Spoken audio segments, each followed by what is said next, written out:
Well, hi, as promised now, we'll do our interview for this podcast, and it's with Jeff Nixon. And Jeff is a former Buffalo Bill player out of the University of Richmond. He's a director of youth employment up there in the city of Buffalo, and he's involved with the Western New York Alzheimer's Association on their board of directors. And he also has one of the great blogs that keeps former NFL players sort of informed of what's going on. Not only with their rights, but in their world as it relates to the NFL and things that the NFL does with the NFLPA. And joining us now is Jeff Nixon. Jeff, welcome. Randy, it's good to be here. Well, thank you. Thank you. Well, what's new in your world? You sound like you're a busy man, and from your title card, you're a brother of mine from another mother. I love the gray hair. You got the stash working in that picture, everything. Yeah, it's been an interesting weekend. My wife and I are in a band, and we had a concert last night, and it was called the Diva Show. She was one of the divas. Okay. And so, we had a blast. It was about a 4-hour concert. There were a lot of other local women that have been in the music scene for years and years, and so they all get together and they just have a nice little get together and old time music. As a matter of fact, my wife sings old time rock and roll is in her set. Oh, okay. I thought only bands and groups of bands like Fish and the Dead played for 4 hours. Yeah, I know. We were a little blurry by the end of the night. It was a tough one, but it was fun. We had a really good time. Everybody was dancing. That was the big thing. I love it when people get on the dance floor. So anyway, getting to kind of like where I'm at right now, Yeah. for the past 10 years, I've been blogging on a site I call NFL Retired Players United. And, it kind of started back, Gene Upshaw was still the head of the union, and Troy Vincent was vying for the position as the new director. And we all know that didn't go very well for Vincent, but he did end up getting hired by the NFL. And now he's like one of the top right-hand men for Goodell, Roger Goodell.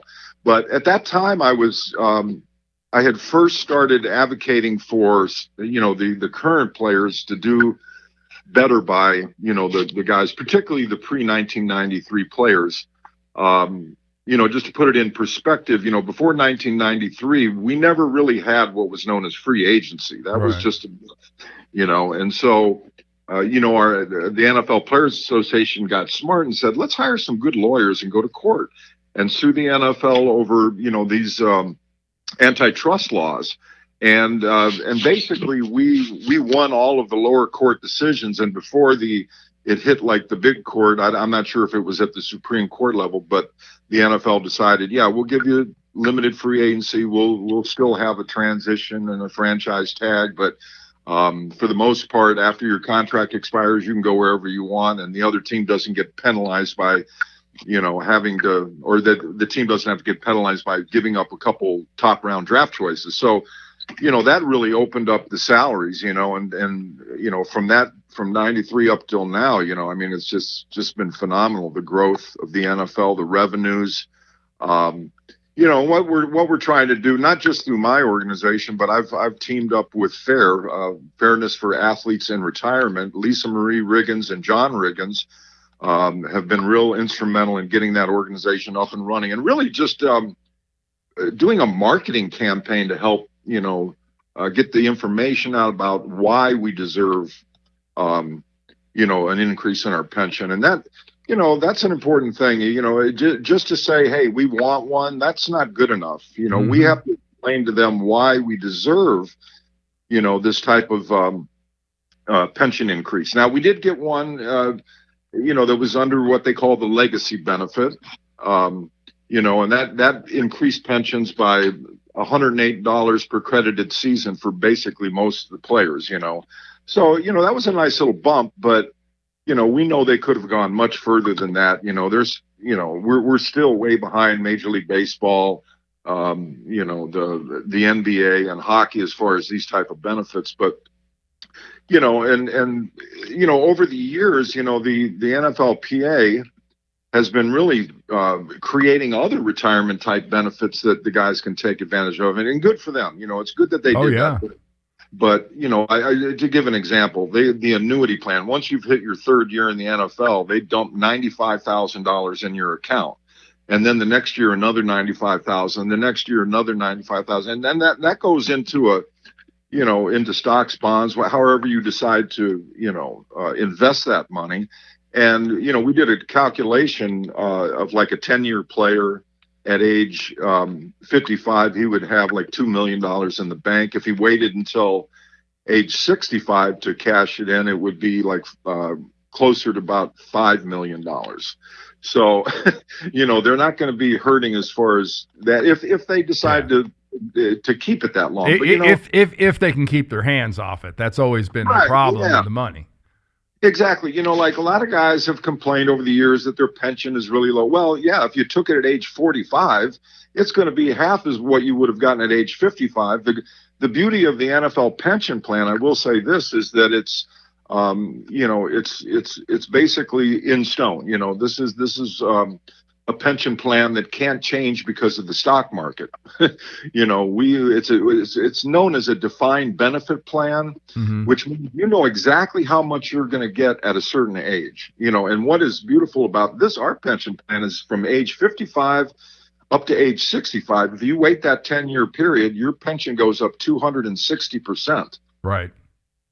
And so that's why I'm waiting. I'm 63 right now, but I'm waiting until 65 to take my pension because obviously that's when you're going to need it, when you're really, when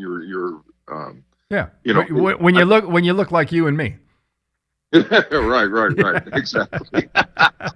Hey, Jeff, for the fans out there, at what point did that I guess the delineation, was it the fact that CBA was agreed to and free agency was agreed to at that point in 93? So they just said, that's the point in the sand. So it's everything from there forward, and everything that happened before that wasn't included in the major changes in the ads.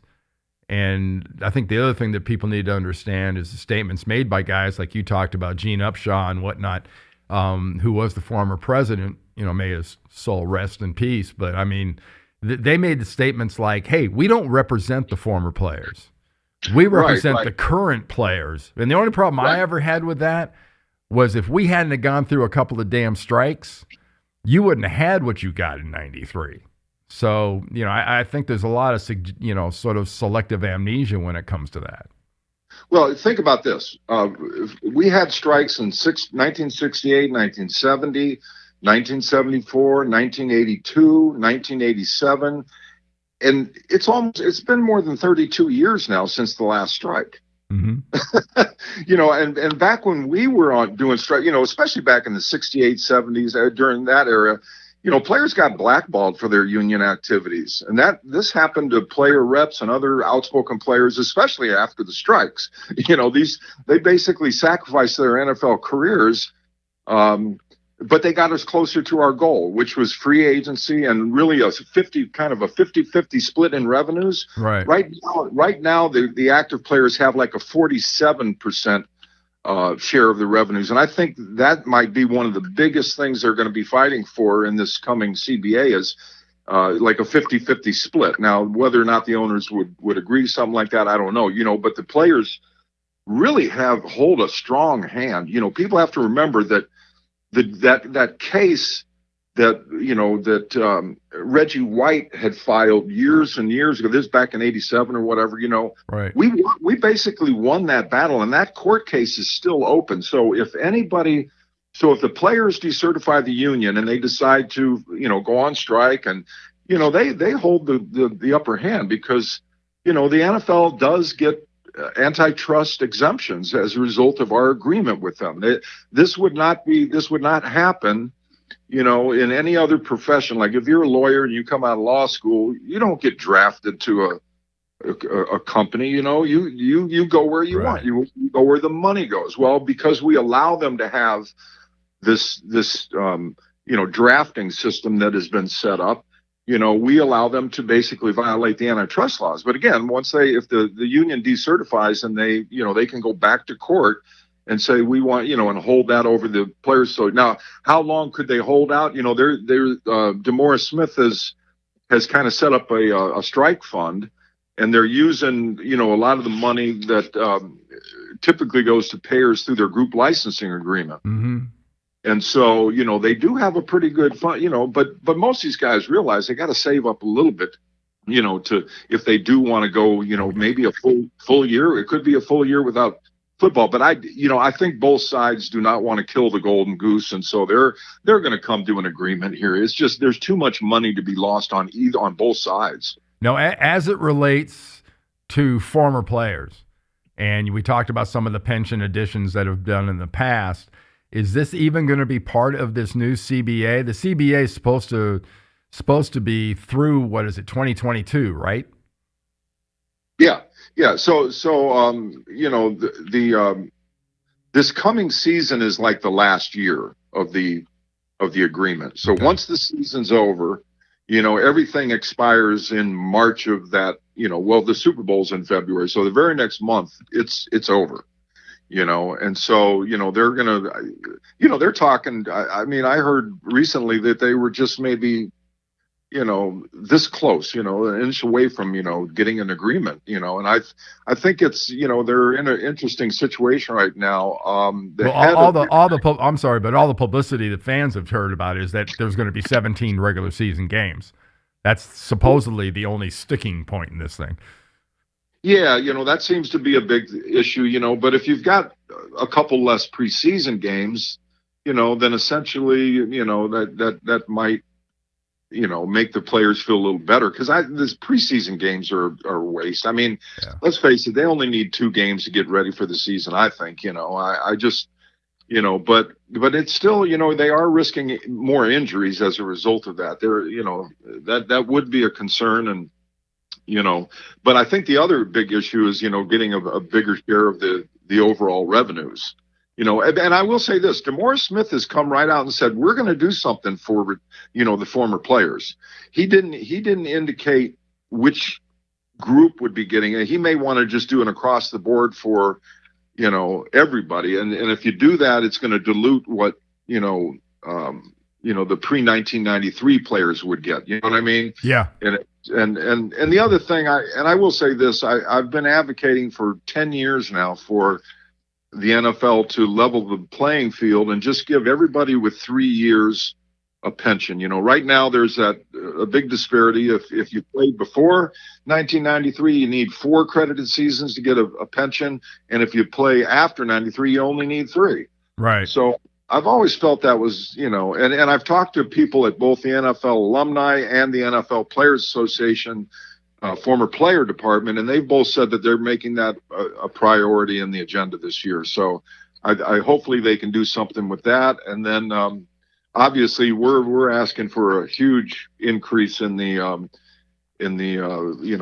former player pensions for the 93 guys. I mean, if we get what we want, we'll never come back to the bargaining table again. I promise you that. Yeah. Well, the interesting thing to me is the misconceptions of what, former players actually get in a pension, because they confuse baseball and basketball with football. And football is the minor leagues compared to the other sports. Now, granted, there's more players, right? But also granted, for decades, there's also been considerably more money. Oh, yeah.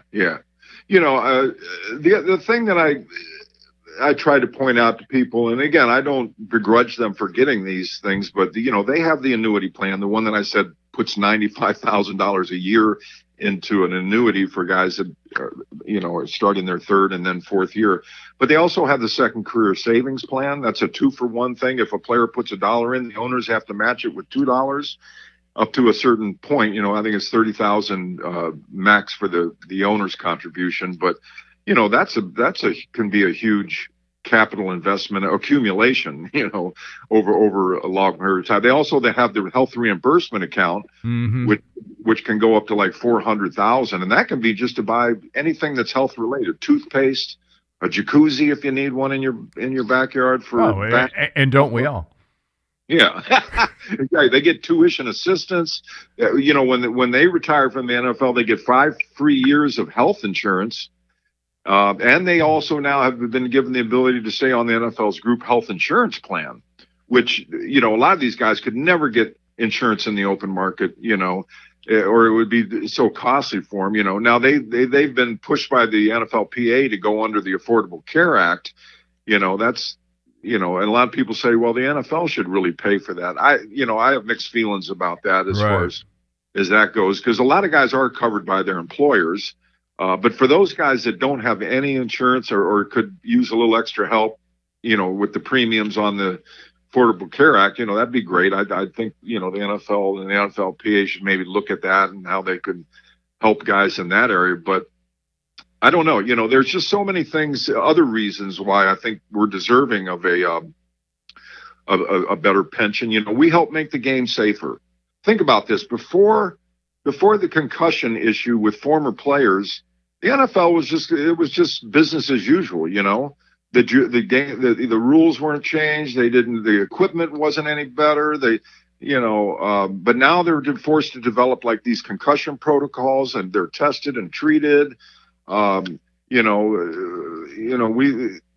sued them over the concussion issue, as you know, and to date they've already given out about $750 million. That ain't a bad deal, you know. And we went up against Goliath on this thing, and we basically won. We settled with them. We didn't go to court, but we settled, and we're going to get, you know. But what we did is we made the game safer for today's players, and that I hope they understand that, you know, that we helped that. You know, we also helped, you know, when we got the last pension increase. You know, we not only asked for them to increase the pensions of the pre-93 players, but we also asked them to increase money for veteran players, you know, and they did. They set up this a veteran performance player pool.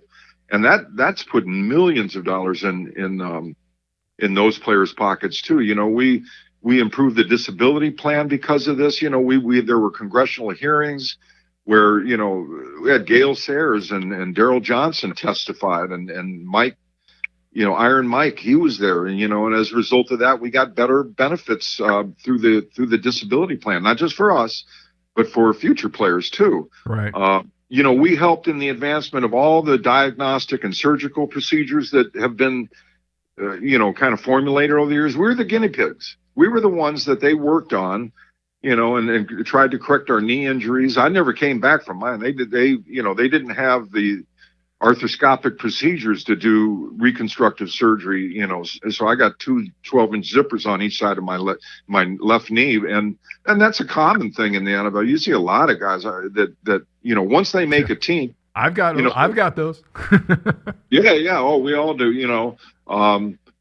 You know, and I mean, think about this. You know, we had guys that actually sacrificed themselves to get this concussion settlement. You know, Junior Seau, you know, and some of the other guys that killed themselves, basically, you know, and said, hey, you know, they shot themselves in the chest, and they allowed their brain to be autopsied, and that helped, you know, the scientists and everybody else to understand CT even a little better. You know, we've done research. I've been a part of research. As a matter of fact, I'm going back down to the Mayo Clinic in Phoenix at the end of March to have the second part of their diagnosed CTE, you know, study. And that's, you know, last time I went down there was 2 years ago. This is the follow-up. And what they're trying to do is see if they can identify CTE in living players, not, you know, because right now the only way they can determine whether somebody actually has CT is through you know, their brain being, you know, it's got to be done. It's got to be done an autopsy post-mortem. Yeah, so, you know, I've donated my brain to the brain bank, and, you know, so all these studies are going to make it much easier to identify this earlier in players, and you know, so that's another reason I think we deserve a little pension. You know, not only that, I think we've all been really good ambassadors for the NFL. You have, obviously, you know, through your network stuff, and, you know, so we basically, all throughout the United States, we do the Caring for Kids thing through the NFL alumni, where we raise money for different charities. You've got NFL ambassadors that are out there all across the United States, helping the players within their communities and their regions in the United States. And it's just, and one of the other things that was really came out of that 1993 bargaining agreement was the group licensing program that the NFL Players Association was able to set up. Now players get compensated for their use of their images, on trading cards and video highlights, jerseys, other memorabilia, so they, they're benefiting from all that. And some guys can make millions and millions. Yeah. Just all we got was free trading cards. That was about it. We didn't get compensated. They use it, and that was part of the publicity rights lawsuit that we had filed. We won that one too. Well, again, we settled. Yeah. But we got money out of them for setting up our own marketing thing. Right now, we get some good dental and vision benefits from that. So there's and when these guys retire, current players, they can tap into that too. So anyway, that's my shtick on the whole thing. I think we just need to remind the active players and the people that run the union that, we deserve this. It's not something that we're just begging for. We're not begging. No, not at all. Not at all. Yeah. That's a hell of an update though, Jeff. I really appreciate it because I get asked a lot of questions that I really can't answer, sort of where things are, and a lot of your explanations, I think, go a long way towards doing that. Yeah, and I hope they do get a CBA signed, and obviously I hope they do something to go back and increase pensions. The last time they did this in 10 years, almost 10 years ago, they said, look, if you played just more recently, we'll give you 108. But for those guys that played before 1975, we're going to give you like 128. So they can do a graduated pension payment type plan. They can say that the more recent guys get a smaller one because they were obviously able to take advantage of those other benefits that I mentioned. Right. So, but we're going to keep pushing. I appreciate everything you can do to get the word out through your podcasts, and we'll just keep pushing, man. It's a struggle. It's a fight, but we're going to win again, of course. All right. Hey, Jeff, really, thanks for joining me. Thanks so much for all the great work you do up in the community up there in Buffalo and keeping everybody NFL player wise informed, and keep on rocking, as they say. You got it, Randy. You have a good one now. All right, Take care. Thank you.